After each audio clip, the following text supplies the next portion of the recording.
الحمدللہ رب العالمین والعاقبۃ للمتقین۔ محترم دوستوں اور بزرگوں، کرونا وائرس کا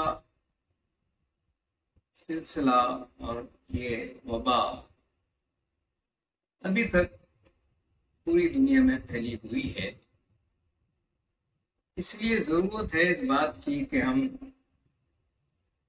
احتیاط سے غفلت نہ برتیں۔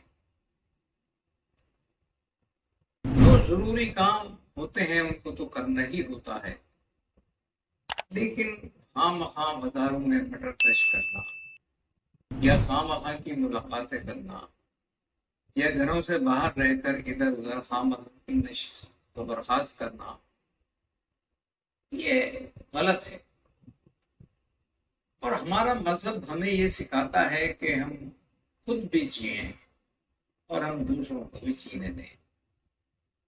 جو لوگ بد احتیاطی کرتے ہیں وہ خود بھی نقصان اٹھاتے ہیں، اور اکثر و بیشتر ان کی وجہ سے دوسروں کو بھی نقصان اٹھانا پڑتا ہے۔ ہمارا اسلام ہمیں یہ نہیں سکھاتا۔ ہمارا اسلام ہمیں یہ سکھاتا ہے کہ ہم خود بھی زندہ رہیں اور دوسروں کی زندگی میں ہم مفید ہونے کی کوشش نہ کریں، ان کو کوئی نقصان پہنچانے کی کوشش نہ کریں۔ سرکار بھی یہی چاہتی ہے، لیکن سرکار تو بات کی چیز ہے۔ ہمارا مذہب جو 1500 برس پہلے دنیا میں آیا تھا وہ یہ تعلیم دیتا ہے ہمیں کہ ہم لوگوں کے لیے مشکلات کھڑی نہ کریں اور خود ہم بھی مشکلوں کا شکار نہ ہوں۔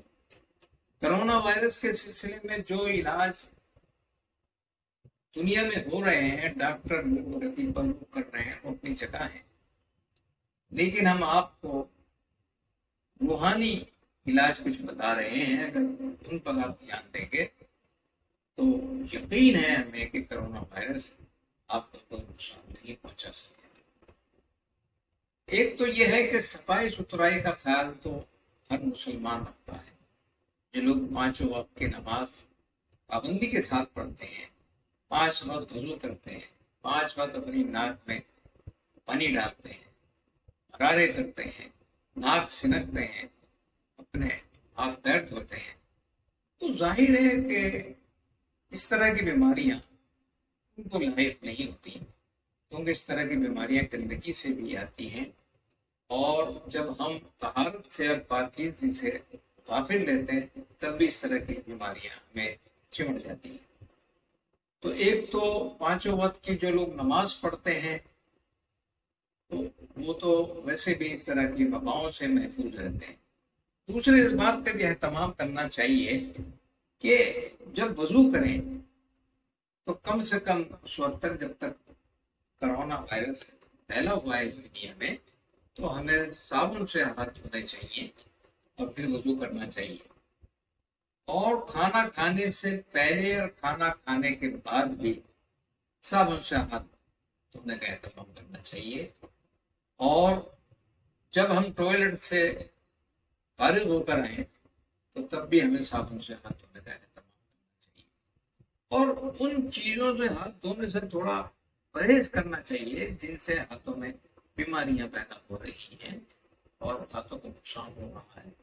سیدھے سادے طریقے سے اگر صابن سے بھی ہاتھ دھوئیں تو انشاءاللہ بیماریوں سے بھی محفوظ رہیں گے اور صفائی ستھرائی کا بھی اہتمام رہے گا۔ دوستوں اور بزرگوں، اگر صبح شام سورہ کوثر کو 3 مرتبہ پڑھ لیں، انا اعطیناک الکوثر فصلی لربک وانحر ان شانئک هو الابتر، تو انشاءاللہ کرونا لاحق نہیں ہو۔ ایک بات، اور اگر خدا نہ کرے کسی کو یہ بیماری لاحق ہو جائے، خدا نہ خواستہ کوئی شخص اس بیماری میں مبتلا ہو جائے، تو پھر اس کو صبح شام یہ دعا پڑھنی چاہیے، اعوذ باللہ بقدرتہ من شر ما اجد و احاذر۔ اس کا مطلب یہ ہے کہ میں اللہ کی پناہ چاہتا ہوں اور اس کی قدرتوں کی پناہ میں آتا ہوں اس بیماری سے جس میں مبتلا ہوں، اور اس بیماری سے بھی جس سے میں خوفزدہ ہوں۔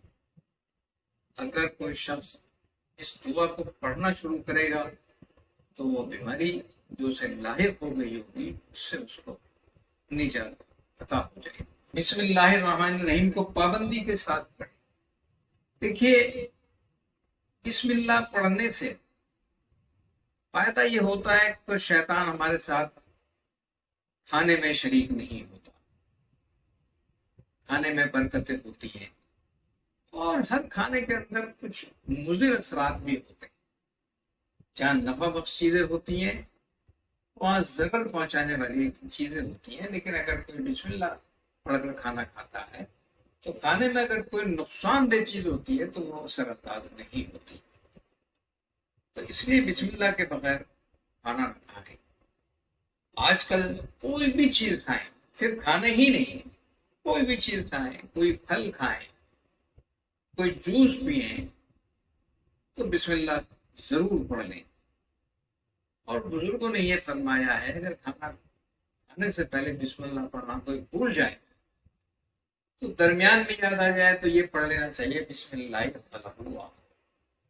تو بسم اللہ پڑھنے سے بھی اس وبا سے ہم محفوظ رہیں گے۔ اگر کھانے سے پہلے ہم بسم اللہ پڑھ رہے ہیں، مسلمان کا تو شیوا یہ ہونا چاہیے، گھر سے نکلے تو بسم اللہ پڑھے، گھر میں آئے تو بسم اللہ پڑھے، کھانا کھائے تو بسم اللہ پڑھے، کسی سے ملاقات کرے تو بسم اللہ پڑھے۔ اگر بسم اللہ پڑھنے کا اہتمام رہے گا تو نہ جانے کتنی مصیبتوں سے ہم محفوظ رہیں گے۔ تو دوستوں اور بزرگوں، جب تک یہ کرونا وائرس پھیلا ہوا ہے، دوائیں تو اپنی جگہ ہیں، لیکن پڑھنے پڑھانے کے سلسلے کو بھی جاری رکھیں اور رب العالمین سے حفاظت کی دعا بھی کرتے رہیں۔ رب العالمین اپنے بندوں پر مہربان ہیں، وہ اپنے بندوں پر اپنے فضل و کرم کی بارشیں مسلسل برساتے ہیں۔ اگر ان کا کرم کا سلسلہ موقوف ہو جائے تو یہ دنیا تباہ ہو جائے، لیکن اللہ تعالیٰ اس وقت زیادہ خوش ہوتے ہیں جب کوئی بندہ اپنا دامن ان کے سامنے پھیلاتا ہے اور ان سے کچھ مانگتا ہے اور ان سے کچھ طلب کرتا ہے۔ صبح شام ہماری دعا یہ ہونی چاہیے کہ رب العالمین ہمیں بھی اس بیماری سے محفوظ رکھے، ہمارے ملک کے تمام باشندوں کو اس بیماری سے محفوظ رکھے، ہمارے رشتہ داروں کو اس بیماری سے محفوظ رکھے، اور ہمارے ملک ہندوستان کو بھی اس وبا سے جلد نجات عطا فرمائے۔ اس سلسلے کو جاری رکھیں، پڑھنے پڑھانے کو اس سلسلے کو جاری رکھیں۔ ہماری دعا ہے کہ رب العالمین تمام انسانوں کو، ہمارے ملک کو اور اس پوری کائنات کو اس وبا سے نجات عطا